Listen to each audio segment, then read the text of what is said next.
Oh my God. All right. This is a lot. This is a lot to go over. I'm trying to figure out where to start. The episode was so long that I honestly forget like most of the episode. I mean, like I remember obviously that Lydia goes, but besides that, I mean, like, first of all, but before we get to the episode, do you guys think a good merge episode, bad merge episode? What'd you like? What'd you not like? I guess I'll go first. It's hard to say because I hate that merge twist so much. Like, Me too. Yeah. I don't, but like, I think in the end, it twist set really aside, out, I feel like the episode was still pretty good, honestly. But like, if you set aside the merge twist, but I think it ended up working out with Lydia getting voted out. But it's just, again, I don't like this whole like people who won the challenge because Jeff was like, guys, we're changing the challenge. Instead of non-sponsored food, they get Applebee's. Oh my God, how it's a game changer. The Applebee's cast, the Applebee's, chefs and stuff need to be on Survivor Game Changers because of how game changing Applebee's was to the entire thing. But also, like, he said they changed up the challenge. No, they didn't. That was exactly the same thing as 40-1. What did they change? All they said was that they're going to have some sort of power. That's so vague. It doesn't like.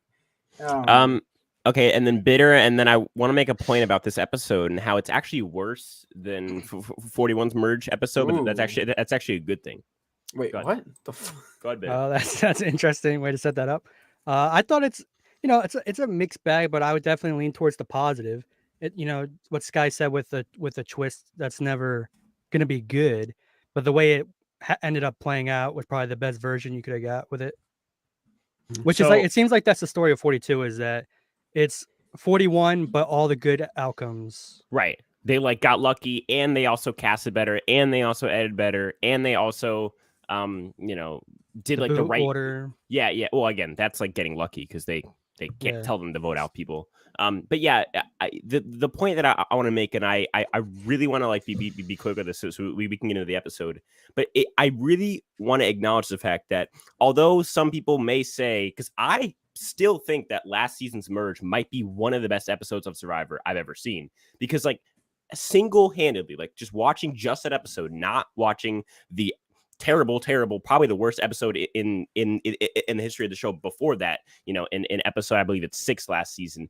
If you just watch episode 7 from last season, that's a really, really good one-off episode, right? It has the scrambling, it has the storyline, it has someone who's actually interesting going home in Sydney, it has the big iconic moment in Xander, and Liana. The bad twist goes away. It's great as a one-off watch, but I think this merge episode, even though, and again, boring isn't the right word, it was a very fun episode. The target changes 4 times within the span of like 30 seconds, but like we actually understand what's going on, unlike Winners at War.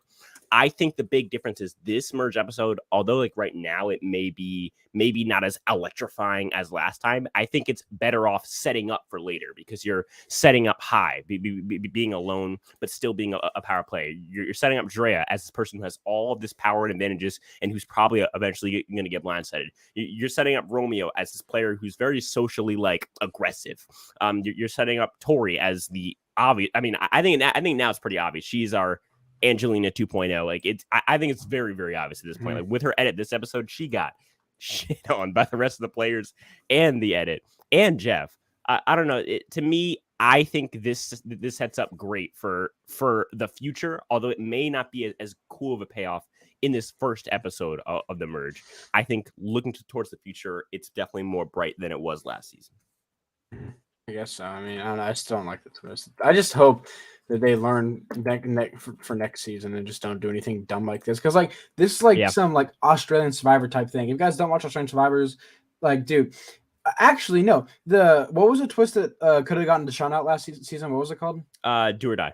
That was literally in Australian Survivor, like the same exact format. Oh, really? Basically, yes. It was a tad different, but it was an Australian Survivor. I think Survivor has so many like unnecessary twists, and this is just I'm actually more scared of that twist, ruining this season than I am of this merge twist. I was really never worried about the hourglass. I've made videos on it where I'm like, honestly, worst case scenario, it stays the same. And even then, it's honestly, I feel like this cast can take it and not let it ruin the season, which I think happens tonight. I mean, I think the least interesting person goes out tonight. I think in the entire cast, I think the only other person you can make the argument for is Lindsay. And at least we saw her at least be strategically aggressive, and I feel like Lydia didn't offend anybody. She didn't do anything wrong. She just kind of was there, and I feel like it's actually better too because now High is probably gonna make it farther because now he's not like a threat because he doesn't have an alliance member. He play more subflower, and I feel like to me High being in the game is a good thing because I feel like he's I mean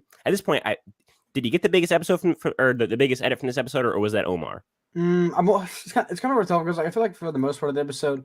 He did get it, but like at the very end part, Omar got like solid Omir. I don't know. It's like a solid 2 minutes, which is a lot. Like in that like pre-tribal strategy, like like part of the episode where like it's very like ultra edited and it's going back and forth. Especially this time where we literally got like 4 names thrown out in 30 seconds. Like, and that is not an exaggeration. It was literally like it was one name, and then their ally heard it, got mad, and then changed changed the vote, and then the second person's name got thrown out, and then their ally changed the vote. And honestly, credit to this cast. I mean, you have allies that are actually loyal. I mean, the one that was the least loyal is High. I mean, and I think High's a pretty loyal ally. I mean, he talks the entire episode about how he give up his whole game, which I think is interesting.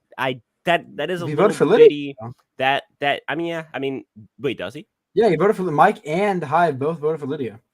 Did they have a next time on Survivor? Because I didn't catch that. Yeah, so I think Drea was the Jonathan vote. Okay. And I mean not Drea. Not my bad. Chanel.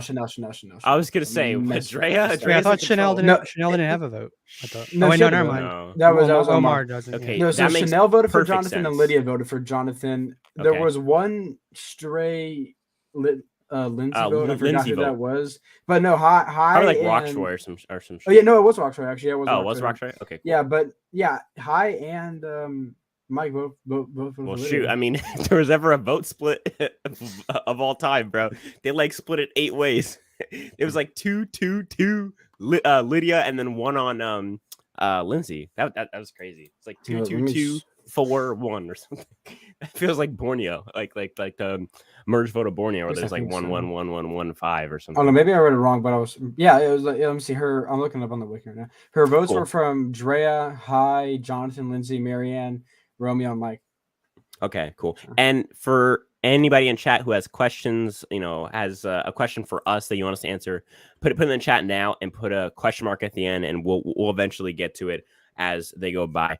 What do we? So, do you guys want to just start at the start, or is this one of those episodes? Start at the start, first hour.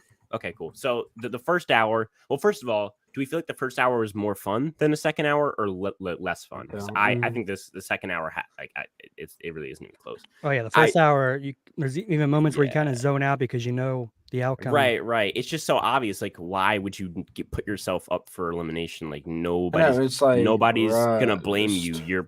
You're playing in this quote unquote new era, so like everyone's gonna be like, oh yeah, no, it's fine, it's whatever. Like no one's gonna be like, oh my god, you like saved yourself. Wow, how no one's gonna say that, bro. Like, this kid, I just don't understand. Well, the challenge would have been very boring if it wasn't for like Jonathan just dominating it, which made it entertaining. Right. And then also Drea just wow, man. I felt keep really, my really wife's name out your mouth. Keep my wife's name out of your mouth. Nah, bro. Mike was like full on just like laying down, bro. He was just trying to rest. Dude, when he kicked her in the face, that was so funny, bro. I was like, Mike, what are you doing, dude? She just sits there for like a long time, like not responding. Yeah, she's just like, he's like, you go down there. She's like. like Mike's just on the ball, like laying down. Mike's trying to do everything that he could do to help her, but he's just like actively like hurting her. It's pretty cool. Like kicks her in the face. That's the thing with Mike. I feel like Mike also. It's weird. It's like I feel like in 2 hours they were able to give like several people like 6 or 7 plus confessionals, which is pretty impressive. Like I think Mike got a pretty big episode. Jonathan got a big episode as well. I think that. High got a big episode. I think Omar did. He did, and then Marianne did too. I mean, that's like 5 people who got like big episodes, and so I'm just curious. Like, they really fit a lot in. I also feel like just like 2 hours, right? Like honestly, I feel like watching last season's merge and watching this one. Like, although last season was more fireworks, I think this one, I don't know. It feels like the vibe of this season feels so much different than last season. Like it's so weird because they're literally filmed back to back with the same twists. But for me, it's just like even like the challenge locations, everything just feels like better. I don't know. It's like I mean, Jeff was trying his hardest to make it like saying like because this was the first time this season where he's done the whole like talk to the audience thing. I'm glad they haven't done the rest of it. I mean, I guess they kind of had to do it here. But like he was trying his hardest to make it like be like, hey, we didn't actually copy the exact same twist, but it was like, guys, guess what? They didn't watch season 41, so we're gonna do the exact same thing, but it's gonna be different because it's Applebee's this time. Applebee's, which is probably worse for them. It's probably not good. Applebee's is mid, honestly. I don't get all the hype for Apple. I mean, I get they have the sponsor. I mean, yeah. Well, I was gonna say they're starving. I mean, they would. I know, but I'm saying is like Applebee's worse than what Survivor. They would take like McDonald's and they'd be like, oh my god, McDonald's, like, oh yeah. Like, it's just McDonald's like probably better prepared out there quicker. I like how they had like the Applebee's like uniforms on. Like, did they like ship Applebee's uniforms out there for like production members to wear? Yeah, no, they shipped Applebee's workers. They shipped Applebee's workers out. They're like in like the little storage unit at the bottom of the plane. They just want them in a crate. Open it up. All right, you're needed. just throw a worker in. Let me look at it as an Applebee's in Fiji. Right. Okay, so we open up with Tori versus Rockaway, which I really thought that we would get either Marianne versus Jonathan solved or Tori versus Rockaway solved in this episode, because those were like the 2 big beefs. But we didn't. We got neither. Did we? No, and we didn't get High versus Chanel either. We got none of the big beefs like resolved, which I actually kind of like because it leaves them for future episodes. Which of those 3 beefs do you feel like is gonna subside like the quickest? I think it's Tori and Rockaway.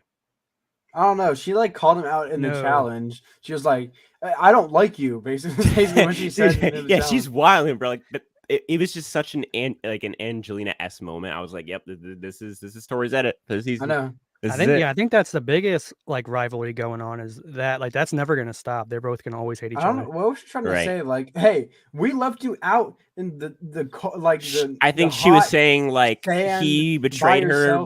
I think what he's trying to say is like, or what she was trying to say is that he betrayed them because they gave him the opportunity, and that he then turned around and did that, which is stupid. I mean, of course he's going to save himself. Like that's not some sort of controversial thing. And honestly, it's yet another example as to why this season takes these same bad twists and makes them better. Last cast, what do we get? Oh, okay. Erica, I get it. This season we got Tori yelling at us. Like, it's just like small stuff. Yeah, that's what I'm saying. Like, it really doesn't take much to be better than 41. Well, because it's just small stuff. Like, hey, maybe the cast is gonna react to a bad twist in this way. Maybe they'll like be a fight every once in a while. We got no fights last season, except well, no. Was the whole like Ricard Mango or whatever thing? Consider the fight. Yeah, but they were like number one allies. Throw hands. That was like the highlight of last season. It was like, no, dude, I want to see people throw hands. I want like Tori to actually like run up to like Rocksroy and just sock him out. Just absolutely, what you get for looking out for your own game. Just rock him. No, I mean that's the thing is like I feel like this season it just takes the small things that were bad from last season and makes them better. It's not like this season has anything spectacular. Like this merge boot wasn't something crazy. Like the pre-merge wasn't legendary. Do you know what is crazy though? What? Lydia's weight. Oh my gosh. Jesus Christ. You're just going out there with it. Okay. Well, it's going to start going back up now that she's on Ponderosa. That's what I'm saying, dude. Like now, well, I don't know. They're going to like ship them off someplace. Let's go ahead and take him out. All right, guys. So it's actually going to be a solo today. There's actually going to be no one in the street. Do you think they're going to do like Spencer Abay into the woke mob? Yeah, the torch pick with Sarah? You think they're going to do that with like Lydia or something? Like I'm just saying. Like I don't know. What? Hey, you never know. There's enough to go around. The torch pick, there's enough to go around. What have you been talking about? This kid talking about like Weight Watch, bro. Like this kid Applebee's is over. We got past that segment. She's gonna go Applebee's for the rest of her life. The Big Loser type beat. What are you guys on, bro? What are you guys? She's gonna pull a Rich Hatch. We're gonna see her on the Big Loser next. Okay, buddy. Is that show still on? I don't know. Okay, so the episode starts out with the Tori versus Rocksroy thing, where basically. It's basically the same opening scene as last episode, where Tori just reaffirms that she's not sticking with her tribe. She will be flipping immediately. Does she do a good job of that in this episode? I feel like she's almost just like a floater. I mean, she votes wrong, I think, right? I'm not sure. This episode I think almost sucked. If Tori didn't win the challenge, this episode almost just sucked. went home. If Tori was the one that went home. And everyone was just against her, like easy. I don't think Tori goes home. Although I do think that them flipping it makes it more fun. Although it sucks, like from my perspective, I like Jonathan a lot. Like it sucks to see Jonathan on the chopping block. But I think in the end, it made it more interesting for them to switch it, just like last season, where I feel like even though it's a bad thing for the game, I think it's a good thing for TV right now because if not, it was either Tori or Chanel, and it was gonna be like 10 plus votes on. Either Tori or Chanel, and I feel like that's not really fun to watch. Did you ask if Tori voted wrong? Yeah. Yeah, she did. She voted for Jonathan. Yep, exactly. So I think that Tori voting wrong here shows that her idea of flipping, and also Chanel, I think honestly, flipping at the merge immediately it's almost never the right idea. I think you have to have at least like a solid 2 or 3. I really Chanel don't believe needed to flip because she had nobody. Yeah. Right. Again, High was actively throwing her out. Nobody loves I think at that point she just flips on High. You like have to flip actively on High at that point. You can't flip on Marianne. Like what? Marianne's the person like who would actually go with you in that scenario. Yeah, Chanel's just really bad at the game. Sucks. Like honestly, I know you guys think everyone in this cast sucks. I personally think this cast is just as good as any other. Not cast. Everybody. I think hold on. But I feel like to me, the only person that I can unequivocally say, yeah, no, you're right. They suck. It's Chanel. She sucks. I mean, like, how do you mess up flipping? She was the only person who voted for who was it?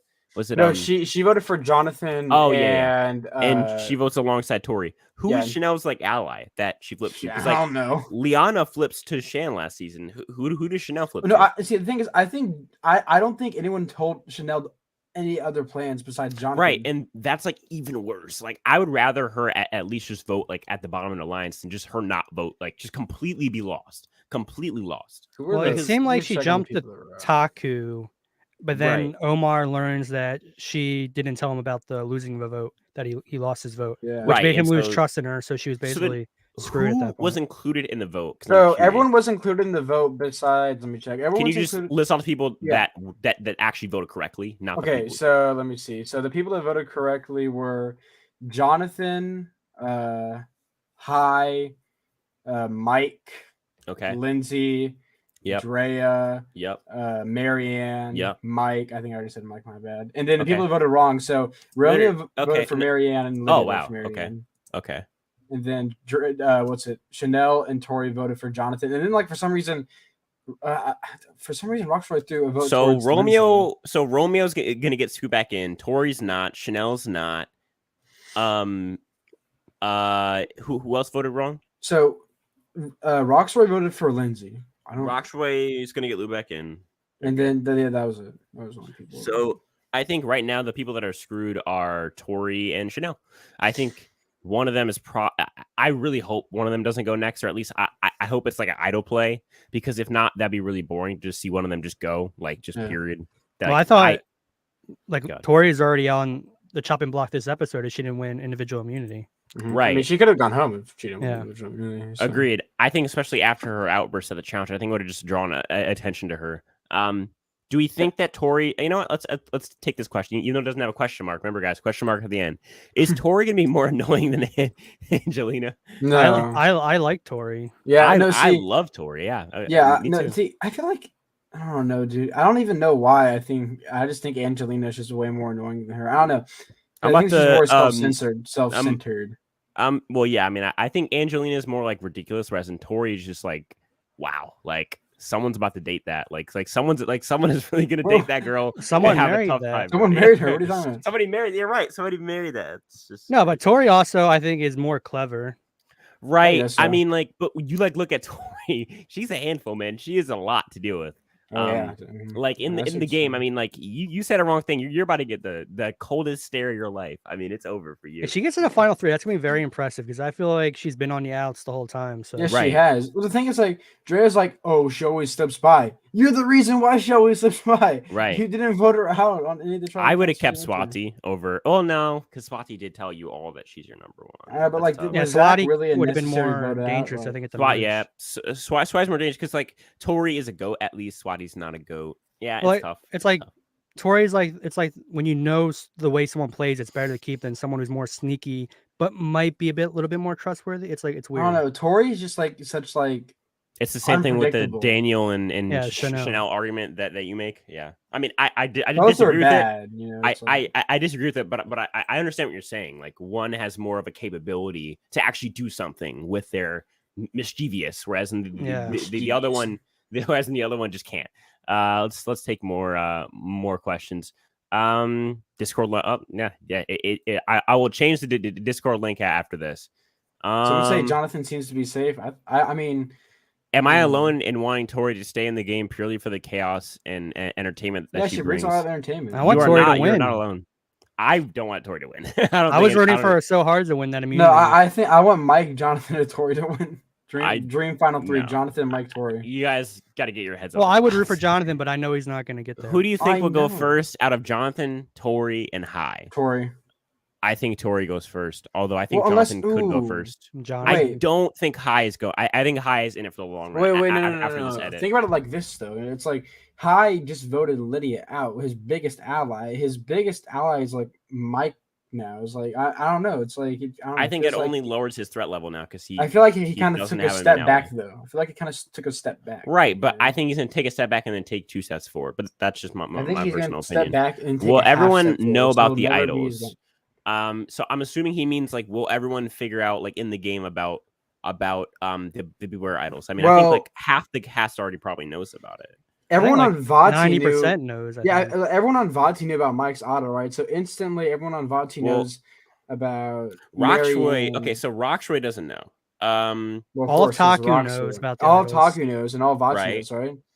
I don't think all of VOD knows. No, didn't he tell his Chanel entire tribe? Oh yeah, no. Chanel does. Oh yeah. Yeah, all of VOD and all of Taku. Yeah, Ika's the only one that does because Dre only told Romeo, right? Yeah, Romeo. Yeah, so basically, not like almost like 90%. So Roxroy and Tori don't know, but I'm sure somebody's gonna tell Roxroy and Tori, and even if like I'm trying to think, maybe Hai, maybe, but he's so connected that I'm sure he's gonna figure it out. So I would say yes. Thoughts on the advantage amulet? I actually like that because I feel like last season when we got to the merge, it was like the beware idols and that was it. There was nothing else. And I know everyone complains about advantages. I personally have no issue as long as they're not like ridiculous. Like, and I don't know the idols. I think it was something crazy like 14 idols were found, which is ridiculous. But like, I feel like to me, I would take the 14 idols over last season where we had like literally nothing. Like we got nothing for idols. And so I feel like the amulets at least give me the sense that there's more advantages in the game, more things that can happen. Whereas in last season, when the strategy got stale, we had nothing. We had like the best thing we had was like live tribals, which is like really gets old after a while. See, I'm of the philosophy that less is more, so less. I just fundamentally disagree. Did Rox get Lydia's name wrong? Did Rox put Lydia's name on the paper? Well, you got Roxroy's name wrong. His name's Roxroy, not Rox. Well, I think Rox is kind of because like other people are saying Rox. He voted for Lindsay. Just joking. I still don't get that. Like, where did the Lindsay vote? I mean, he may. I mean, if you want to say like he spelled Lindsay's name horribly wrong, he spelled like somebody spelled LYNZZEE.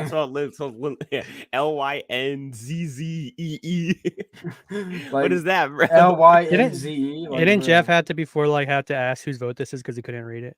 No. Well, he said that before, but not in this one. Yeah, not. Yeah, not I'm saying before. Yeah, I think in Thailand, it was like Clay that wrote down like "Bye Bye Denver Diva" or something like that. Yeah, maybe it was just like a nickname that he didn't know what it was. That's what. I was like, why did Clay think he would know that? Yeah, and Jeff was like, got tilted at Clay. Yeah, yep.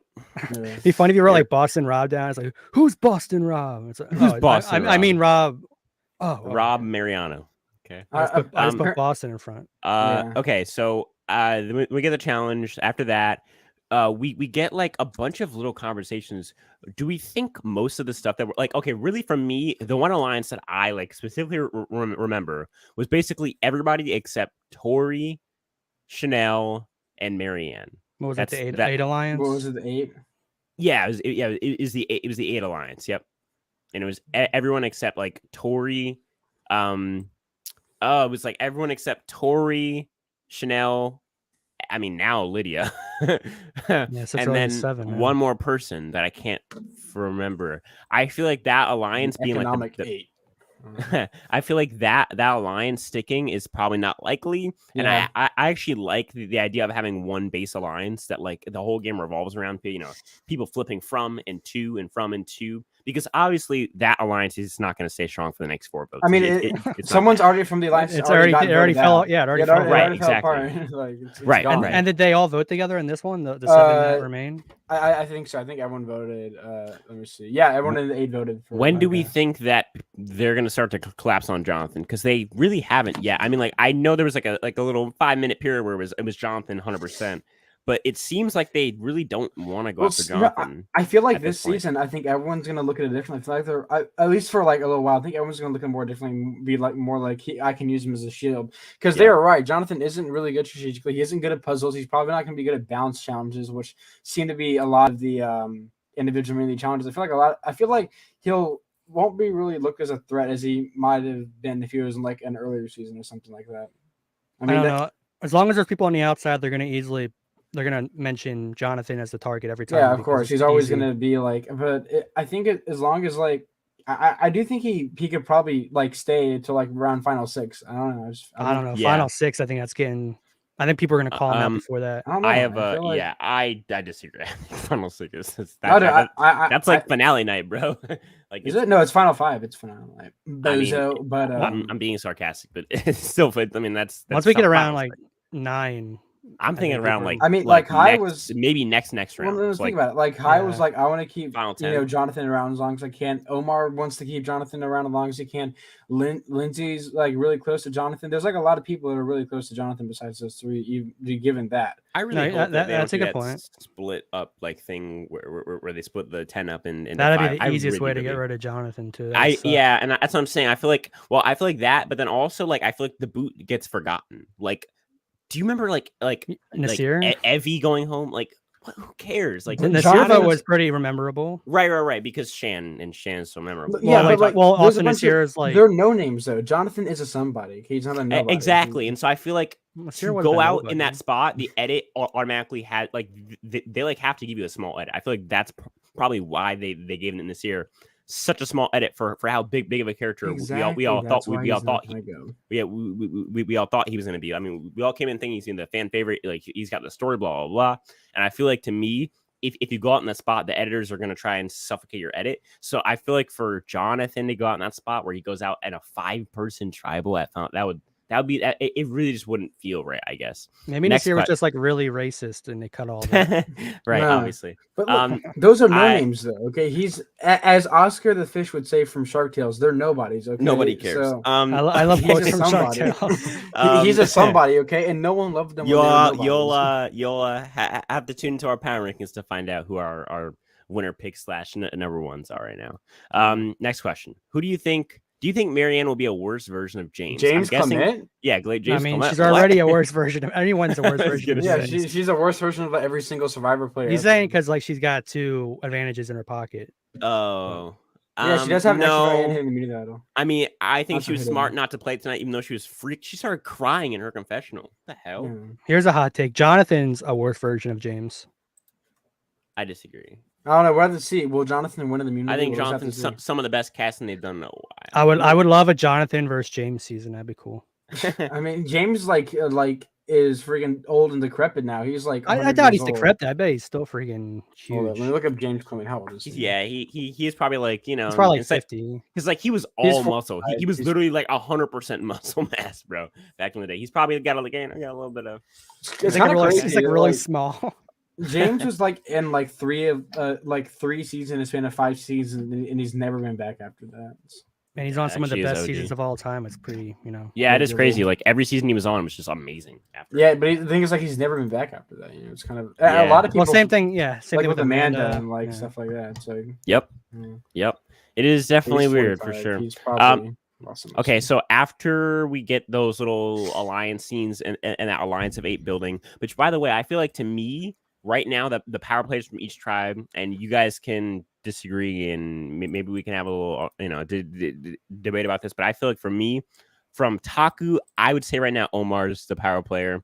From where did you get that? Where he controlled the whole vote tonight? Did you think that? Nah, bro. Jonathan was definitely the one that was a power player. Yeah, 100%. And then even though he obviously wasn't on the right side of the vote, I feel like to me he's still the power player on his tribe because it's either him or Chanel or Mike, which is come on. Well, I think it's going to come down. Yeah, we'll finish up. Then for the Ika tribe, I think right now it's Drea for let's go. Player. Yeah, it's going to come down to all those 3, trying to take each other out. And I agree. And I feel like the fact that Hai and Drea also had that amulet together, I feel like it's only going to solidify their alliance, making me think that maybe there's a little bit of anti-Taku sentiment starting to rise up, and I feel like we could see a Taku go next episode as a lot of time we get a very very obvious first boot, and then the vote after the merge is the big vote. Think like LJ Blindside. Think like the LJ Blindside. Think like in the Davers Glide with the John Hennigan boot, where we have a kind of an obvious boot from the merge, and then it just all falls apart. Or the amazing blindside of Libby from Ghost Island. So who? No, I mean that's not really a good example at all. But that's just yeah, definitely. No, what are you talking about? That was one of the best blindsides ever. Right. I mean, obviously, so jaw dropped, dude. I could tell you the names about two people at that tribal. they both get 5 votes at the end. All right. So Michael Yerger. Who do you think will be the first member of the jury? Not I feel like that's kind of encroaching on Power Rankings content. So we're I'm willing to make a guess. Right. I think we should save it for the Power Rankings. I can tell you who's not. Who is it? Lydia. That's it. Zach. Yeah. It's actually gonna be Zach. He blocked me on Twitter because he knew that he was gonna make the merge. That's why he blocked me on Twitter. He knew it. Who's our sentence? So, and then, I mean, I just want to quickly go through the second half. Is there anything of note in the second half that we really haven't already touched on? I mean, well, we didn't talk about the giant gay segment. Yeah, I mean, I like to forget that ever happened. I mean, I'm being very lenient with this season on the woke stuff. Like last season, anytime anything was happened. What the fuck? Are you good, bro? I just feel like saying that. Last season, I was very chill about the woke stuff. and very nacho about the woke stuff. I'm trying to be like understanding because again, so far we've gotten like literally nothing except for this. And I mean, we keep getting little stuff every episode. I disagree. I feel like we got the strong independent woman thing, but that at least had its place. I think this was pretty like out of place. Question. Yeah. Was this more of like a woke thing, or was it more of like two gay dudes talking about their gayness?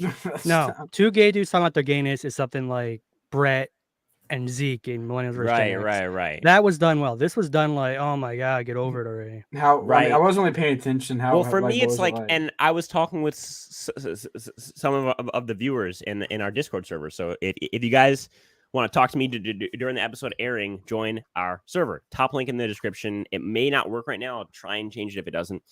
But I was talking to them, and they were like, I think it's fine because it's just like whatever. Like they're gonna talk about it, and like it's really not that bad, compared to past things. And I'm like, I understand, but I'm not even looking at it from like the perspective of it's woke. It's honestly just like the scene felt out of place, like just like any other strategical conversation could feel out of place. I look at that scene and I'm just like, that scene, that television scene, not like the woke part of it, but just like the fact that it was a scene that just felt boring and out of place. And I feel like it just didn't belong in the episode. It really kind of slowed down that little back half of the episode. It took a good 5 minutes, which we could have spent, figuring out who that 8 really was. Because honestly, I'm still kind of confused on who the majority alliance is coming out of this episode. So I mean, it's just weird. There's no one actually, because the majority alliance is gone. It's over. Go ahead, Bitter. It's weird that they put a big push on diversity, but now that there's more people who are from different backgrounds and different sexualities and races, that it's constantly brought up all the time. I thought the purpose of more inclusion was to have less of a problem. That is facts, true. Bro. Woke up and decided. To me, it's like I honestly, this season has been so refreshing in comparison. So honestly, I told Sky, I was like, whatever, it was kind of annoying, but I'm gonna forget it even happened. Like I can get over it. I remember this till the day I die. If this keeps happening over and over again, and we start to get a build up like last season, Spencer's gonna say that after every time it happens. That's where we're gonna have an issue, because I feel like really the issue last season wasn't like when it happened once. It wasn't when it happened twice. It literally when it would happen. No, it was the fact that it happened at all. Like literally, it happened every episode, and like some episodes would be 1/4 of the episode would be one conversation about race. Like that's not Survivor. I don't care. I don't care. Are you good, Sky? Are you okay? I said that was so eloquently spoken. Oh, okay. I thought you were doing TikTok dances, bro, in the background. Like that's what it sounds like to me. How is saying that was so eloquently spoken? So like continuing. I'm just so cool. Okay. So to me, I'm fine with this little cringy moment as long as it doesn't happen again. I know Bitter it'll happen again. Do you think it's going to happen 3 more times? I mean, I don't know. Over under. 3 more people talking. 3 more woke talks. Yeah, sure. Like what? It depends on your definition of. I'll go under on it. I'll take the spread. Yeah. Okay. Cool. Wait. Okay. I mean, do you take 3? It's kind of hard for me to define like if this was like a woke cinema, because it wasn't like them like, trying to push anything. It was just them kind of it was out of place, yeah. But like woke segment, it's like when it's out of place and it feels preachy. Well, Romeo's whole thing so far is that he's a pageant person and he's gay. Like that's his whole character on Survivor. Oh my god, he's so gay. We've had a whole pageant segment about how he likes strong women and how he's. I'm making this one a better Survivor come out yet, but he's on national TV. The strong woman thing, I think, is actually building up to eventually when Romeo loses to Drea in some form. Yeah, whether it's women are better than men. Whether it's Drea blindsiding Romeo, whether it's Drea beating Romeo on fire, or whether it's Drea beating Romeo at the end. I think in the end, Drea beating up Romeo. What is wrong with High? Oh my god! What is wrong with High? Up? Yeah, you sound like High right now, bro. Like chill, bro. How does that sound like High? Go ahead, Bitter. No, I mean, I think surprisingly High is more just like, I'm here to play Survivor. Right. I'm not bringing all this stuff in. Right. High's been one of the least woke people on the entire cast. Yeah, which is funny because his Twitter, I mean, it's a whole different story. But and as I'm saying, I have no issue with people being outrageous outside of the game, because at the end of the day, if I didn't have Twitter, I wouldn't even know about this. Like I am watching the edited TV show. as much as we want to talk about how we're super fans and we really read into the edit, in the end, it's an edited TV show. Like that's what we see it for. So I think it is important to just, I mean, as annoying as it is, it could be so much worse. We could have a Shan this season. God, I mean, we could have a Shan this season. Bro, it was like that would be trembling bad. at the I mean, I wouldn't want that. I'm asking all those people like who liked that segment if they would have liked it if it was two people who were like, I'm a Trump supporter and my family hates me because they're all liberals, and they never cast Trump supporters anymore. Very true. Very true. Because no one cares. No one wants to hear your pity story. Agreed. Agreed. I feel like if that popped up, I would personally call it cringe because that's just like it feels out of place. Like why? It makes no sense. I had to go out of my way to find the only other Trump supporter and then share my feelings with him. I love Donald Trump so much. He's my god. It's like it's cringe. Like what? It makes no sense. And that's what I'm saying is I feel like people construe our I don't know about the word hatred, but our dislike for the random woke scenes in the show for a hatred of the topic, which although it may be very, very well true, it's more about it being on the show at the wrong times and in the wrong capacity, in the wrong context. When you have 15 minutes of a race conversation in your episode, yeah, I'm gonna talk about it on my recap. And it's like they're surprised that we talk about it when it's in the show.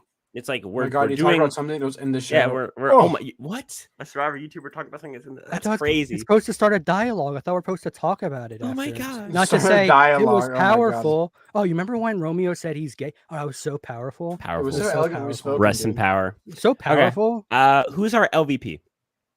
Romeo. I think our LVP has to be Tori. That was horrible. No, I'm not putting Tori in LVP. You can't make me. That's fine. Okay. My vote is for I was Tori. gonna say Chanel, but yeah, you're right.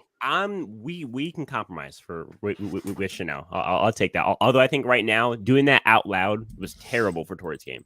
Like that's like game ending stuff. Like honestly, it may sound dramatic, but like at the end, all it takes is that one thing that was so cringe of you. Like, why would you argue with somebody? Like what are you doing? Spencer, you just don't understand her game. She's so good. Yeah, she's trying to make it harder for herself so there's some competition. That's it. No, I mean, I think we can all agree Chanel and Tori are probably the two LVPs, but definitely Chanel. Yeah, definitely Chanel. MVP though, yeah. I think we have to give it to Omar. Tori. Right? MVP, I think it's either Omar or Drea, and I think Omar's more fitting because his tribe stays intact and his tribe isn't having anyone flip at this point. Well, the fact that he was able to... Omar had no vote. Yeah, he had no vote, and he was able to get Kai and Mike to vote for Lydia. And that wasn't his fault. It was Chanel's fault. And he still is able to, blindside someone from Chanel's tribe with her own mistake, which is kind of funny. So, yeah. That was a pretty great moment when there was 3 gay dudes for the first time sitting next to each other. You got... So is Omar gay? I don't know. Oh, he's not? No, didn't he say something like he was with someone for 6 years? Yeah, and they didn't have premarital sex. And bro, I don't know. If I was Mike, the way he was phrasing it sounded like he was straight. So I don't know. If I was Mike, I would not have said that. I mean, I might have been inside have been like, bro, 3 years. I mean, I respect this self-restraint. I don't know if I respect it itself. No, I'm saying like you've been dating this woman, I assume woman, for 6 years. That's like 1,000 days. Well, you haven't seen her. Maybe it's very easy to not. Maybe she's, Time to do a little bit of research. Oh, she's like, the like, I met a girl in Canada. Wink. What if it was just like Omar in a wig? Whoa. Oh, it's so hard. No, it's not. What are you? It's so hard, huh? Talking about? You're actually a burger, bro. Okay. No, bro. I mean, hold up. No, I'm saying bro, he was like, oh, good for you, bro. That's awesome. I wouldn't. Yeah. Instead of being like, either you're lying to me, you don't have a girlfriend, or you're just like. Let's close it out with this. I'm okay with being friends. So I'm purposely trying to stray away from stuff that's going to be like about power rankings because I do want to save that for our next power rankings because I think this is going to be a really, really fun one. Like we're right after the merge trying to dissect it all, especially after taking like a few days to just chill out and like think about it. But here's a question. What alliance that we saw tonight is actually going to stick to the end? Like one that was created tonight on the episode. Created tonight? I was hoping for a Roxroy, Jonathan, Mike alliance. That's what I was hoping for. I think one of the ones that Mike made, because I think Mike is in it for the long haul. Mike and Jonathan seem pretty tight. Yeah, Mike had a great episode tonight. Yeah, he did. He made up tons of friends. Nobody called him out, and everyone knows he has the advantage, and yet nobody even mentioned it. In fact, he actually mentions it, and it still doesn't blow up. He had a pretty good night tonight, considering how terrible he's played so far. Yeah, it was a complete 180. It kind of makes up for like Yeah. him looking like a blundering idiot in the pre-merge. Yeah, it felt like his ally. He had a chance of winning now after this episode. Yep. And then okay, to me, I think it's Mike and somebody, maybe Mike and Drea. Because Mike and Drea. No, I would say Romeo and Drea are probably closer. I think Hai and Drea is a pretty probable couple as well. I think it was Bitter who said like you like could combine your things, and we were like no. Actually, you're right. Apparently, you can combine them. So if that's the case, I think honestly, Hai and Drea have a real incentive to work together, especially now after one of their own goes out. And I had said in my 5 bold predictions for the merge video that I feel like the first few boots are going to come from these Vati and Nika tribe, and then eventually they're going to kind of turn on Taku and realize that Taku is still intact. I think it might happen a little earlier than I thought. I think next episode we'll probably get a Taku boot. That's my personal prediction. Do you guys have anything to close it out? No, I want to say that all of the players in Survivor now can rest now that Lydia is no longer in the game, because when they're trying to sleep and she goes out for a walk, they'll no longer hear a giant like thumping noise through the woods. Oh my god! That was the first time Jonathan thought there was another giant on the season. He was like, "Oh my god, who's that? Who there?" It's like it's an episode from Sitcom, and like Mike's like, "It's just Lydia," and then like the background. I would have loved good one, Mike. Cut him off. An eating competition between Jonathan and Lydia. That would have been cool. Okay. What's going on? What's going on in the Sky universe before we lose all of our viewers? So I started the podcast. Yeah. I think I'm gonna upload it every single Monday. So he's the next Joe Rogan, guys. Go check it out. He's working hard at it, and it definitely deserves a listen. I shoot on the weekends, so yeah, and I make videos. And even if you don't like Skylanders, it still seems like it's worth a listen. I mean, it's not all about Skylanders. A lot of the stuff we talk about is just like personal life experience. It just seems like a really, really fun podcast. So go check that out, guys. Bitter. What's going on in the Bitter universe? I don't know. I've been getting really burnt out on all the annoying Survivor people. So it's been hard to read stuff that I need to read for my videos. Yeah, I mean, you are so in depth with your videos. I have tons of respect because I am not. And on that note, guys, thank you for continuously watching my videos. Well, no, I mean, I'm giving you a compliment. Yeah, but it's not even that. It's just like, I don't know. I'm getting, yeah, sure. End it. You're very, very in depth with your videos, and I definitely admire you for that. My tweet, that one tweet I made about like Survivor, the Survivor diversity campaign, tweeted at said like, name your most cancelable opinion about Survivor, and I said that Survivor shouldn't have diversity mandates, and it was like it did all right, but now like it's getting blown up by like stans finding it. Oh god! And they're all really mad, and they think I'm racist. Of course. And I could respond, but I'd rather them think I'm racist. Don't. So Bruh, that's okay, because you have me. You have an ally within the diversity community in me, and I'll always give you. You're in the diversity community. Yep, I sure am. I'm actually the Skylander's a fish that can talk. That's pretty. Right, exactly. So, bro. All right. Again, guys, none of this happens without you guys. I'm going to put out a video tomorrow, a recap. It's going to be a banger. I'm going to go through and rewatch the episode several times because I have tomorrow completely off from school. So I'm going to be watching this video or watching this episode probably a few times through and give you a really in-depth recap. So go check that out when it comes out.